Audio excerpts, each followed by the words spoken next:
Break के बाद आप सभी का एक बार फिर स्वागत आत्मनिर्भर भारत में। आपको बता दें कैच द रेन, जहां भी जब भी संभव हो वर्षा का जल संग्रह करें। इस अभियान को प्रधानमंत्री ने शुरू किया।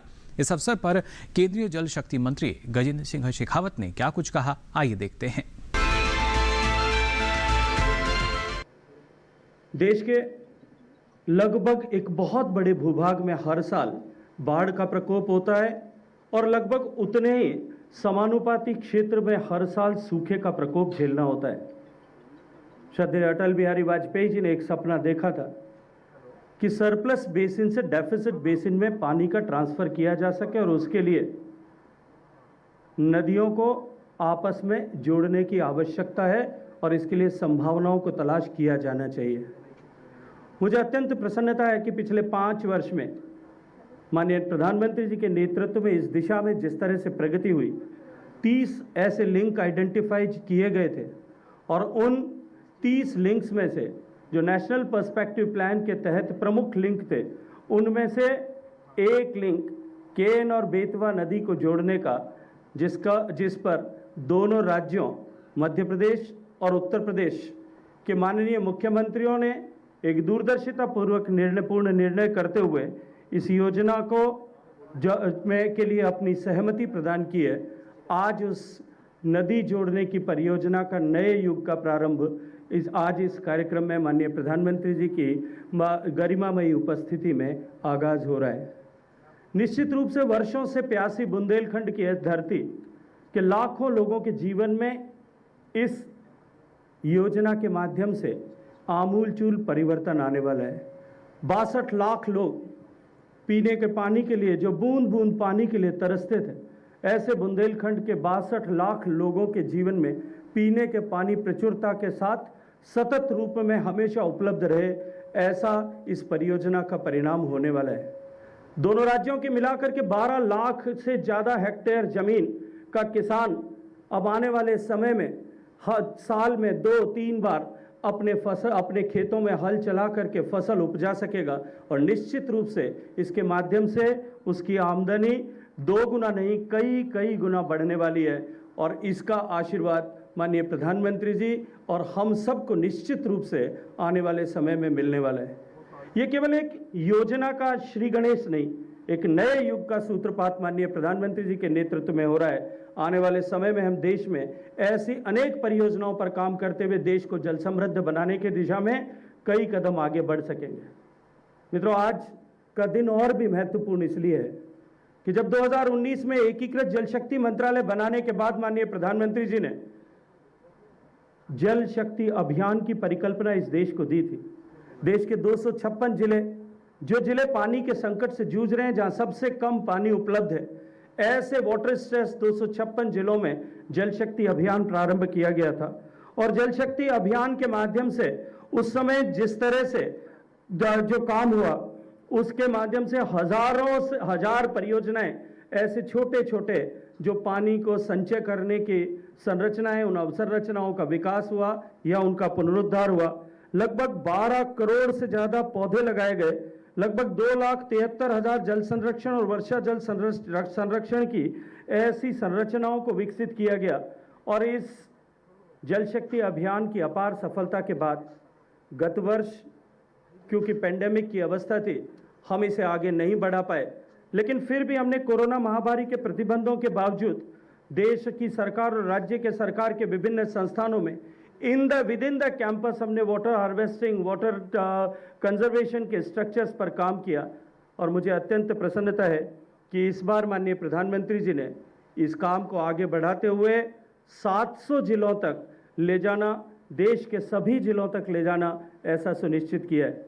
और माननीय प्रधानमंत्री जी, आपने जब पिछले अपने मन की बात कार्यक्रम में फरवरी में जब देश को संबोधित करते हुए इस विषय को देश के सामने रखा था और आपने इसकी थीम के बारे में जो उल्लेख किया कि catch the rain where it falls and when it falls, जहां कहीं भी बरसात की एक बूंद गिरे और जब कभी भी गिरे हम उसे संचय करें, संचित बूंद का उचित संरक्षण करें, संरक्षित जल का विवेकपूर्ण उपयोग करें और उपयोग किए हुए जल को पुनः चक्रित करके उसे शुद्ध करके वापस से उपयोग करें, बार बार उपयोग करें। आपका ये मंत्र निश्चित रूप से देश को जल समृद्ध बनाने की दिशा में आगे लेकर के जाएगा। मुझे अत्यंत प्रसन्नता है कि 624 जिलों में जो हमने इस कार्यक्रम के लिए पिछले दिनों में जागरूकता अभियान प्रारंभ किया था, उस जागरूकता अभियान में जिसमें नेहरू युवा केंद्र हमारे साथ में जुड़ा था, विभिन्न स्वयंसेवी संस्थाएं भी हमारे साथ में जुड़ी थी, 1,20,00,000 लोगों ने जो है इस जागरूकता अभियान में हिस्सा लिया है।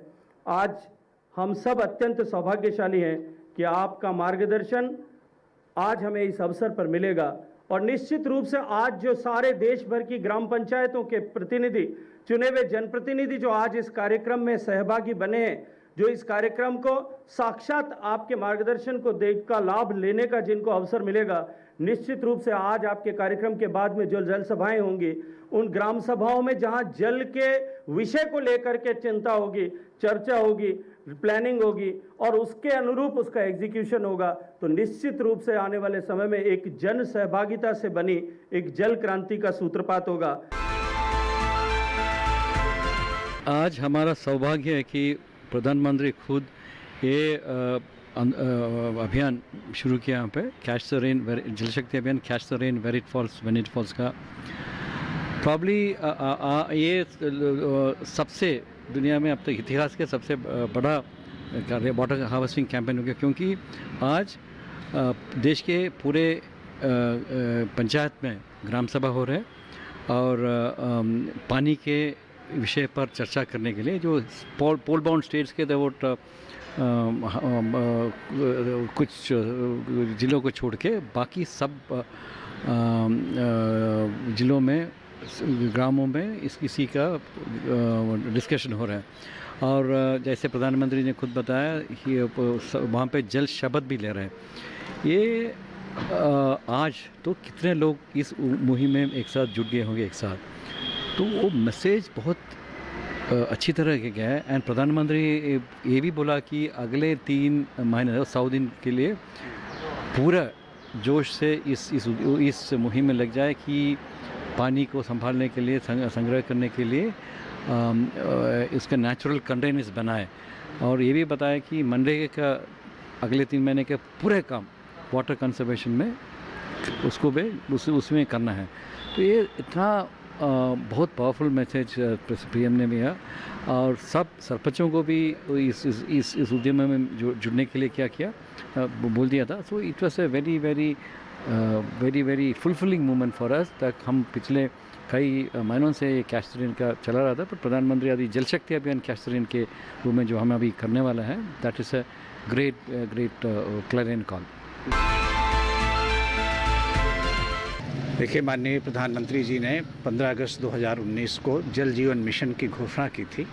इसके अंतर्गत देश के 19 करोड़ से ज़्यादा ग्रामीण विस्तार में रहने वाले परिवारों को नल से शुद्ध जल की व्यवस्था करना है। ये काम को 3,60,000 करोड़ के लागत से 2024 तक पूरा करना है। आज विश्व जल दिवस है। इस दिन जो है, आज अभी कुछ देर पहले माननीय प्रधानमंत्री जी ने जल शक्ति अभियान का लॉन्च किया और उससे भी बड़ी बात हुई कि केन बेतवा रिवर का इंटरलिंकिंग का प्रोजेक्ट का एक MOU साइन किया गया उत्तर प्रदेश के मुख्यमंत्री और मध्य प्रदेश के मुख्यमंत्री के बीच में, जिसमें कि माननीय केंद्रीय मंत्री जल शक्ति मंत्री भी शामिल हुए। और इससे बुंदेलखंड विस्तार में लाखों लोगों को बहुत फ़ायदा होगा। उनको पीने के पानी मिलेगा, खेती के लिए भी पानी मिलेगा। यूनॉप्स जो UN की एक एजेंसी है, यूनॉप्स जो है डेनमार्क के साथ उनका एक समझौता है और उसके अंतर्गत वो लोग बुंदेलखंड रीजन में 11 जिलों में, विंध्याचल, बुंदेलखंड, इलाहाबाद और कौशाम्बी जिलों में, कुल 11 जिलों में वो उत्तर प्रदेश सरकार को जल जीवन मिशन के अमलीकरण पे सहायता प्रदान करेंगे, सपोर्ट करेंगे, जिससे कि काम जो है तेज़ी से हो सके। गांव में महिलाएं इस प्रोग्राम में ज्वाइन कर सकें और गांव में लोग वाटर की टेस्टिंग कर सकें, गांव में अपनी वाटर और सैनिटेशन की कमेटी बना सकें, गांव में अपना एक एक्शन प्लान बना सकें। तो यूनॉप्स जो है, वो जो कि UN की एक संस्था है, वो बुंदेलखंड, विंध्याचल और उत्तर प्रदेश के इन 11 जिलों में ये काम करेंगे। और इसी के साथ ही यहाँ वक्त हो चला एक और छोटे से ब्रेक का। आप बने रहिए दूरदर्शन किसान पर।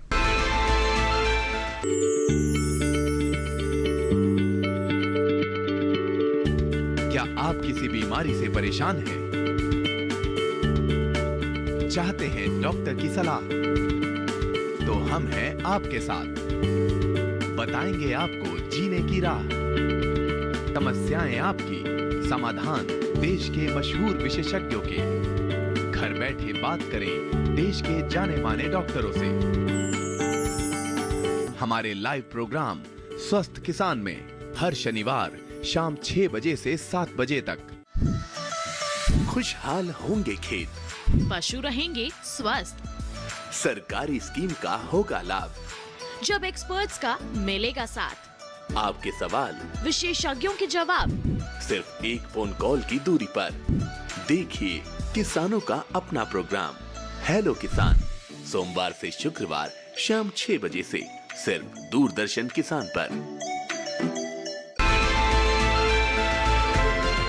ब्रेक के बाद आप सभी का एक बार फिर स्वागत हमारे खास कार्यक्रम आत्मनिर्भर भारत में। किसान बहनों भाइयों, हम सभी जानते हैं आपके सामने अनेकों समस्याएं आती हैं, लेकिन उनका समाधान कैसे हो सकता है, और उन्हीं में से कुछ समस्याओं के समाधान के लिए पूसा के जो हमारे कृषि वैज्ञानिक हैं डॉक्टर JPS डबास क्या कुछ जानकारी दे रहे हैं, आइए देखते हैं। सवाल जवाब का सिलसिला शुरू करते हैं और पहला सवाल ये उत्तर प्रदेश से आया है।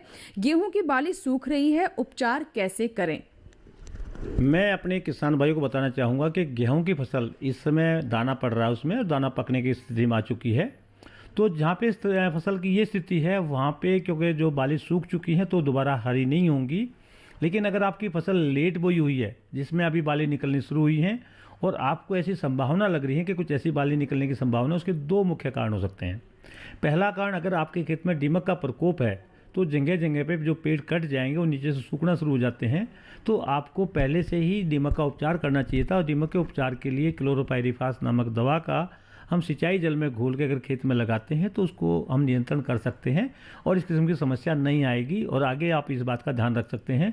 दूसरा कारण होता है, कई बार गेहूँ की फसल में ब्लास्ट आ जाता है, तो उसके लिए ट्रोपिकोनाजोल एक दवाई आती है, उसका हम स्प्रे कर सकते हैं, लेकिन वो तब करना चाहिए जब फसल गाभे में हो। अगर फसल की बाली निकल चुकी है, दाना बनने की स्थिति में, दाना बन रहा है, तो इसमें छिड़काव करने का पूरा लाभ नहीं मिल पाएगा। इसलिए मैं अपने किसान भाइयों को चाहूँगा अगले साल इन बातों का पहले से ध्यान रखें। अगर दीमक का प्रकोप है तो उसको भी नियंत्रण करें, और दीमक का प्रकोप नहीं है, ब्लास्ट आने की संभावना, तो उसका भी आप ध्यान रख सकते हैं कि जिस समय फसल गाभे के आसपास हो और आपको ये समस्या आ रही है तो आप इसका दवाई का प्रयोग कर सकते हैं। तो आज के लिए हमारे खास कार्यक्रम आत्मनिर्भर भारत में बस इतना ही। दीजिए इजाजत, नमस्कार।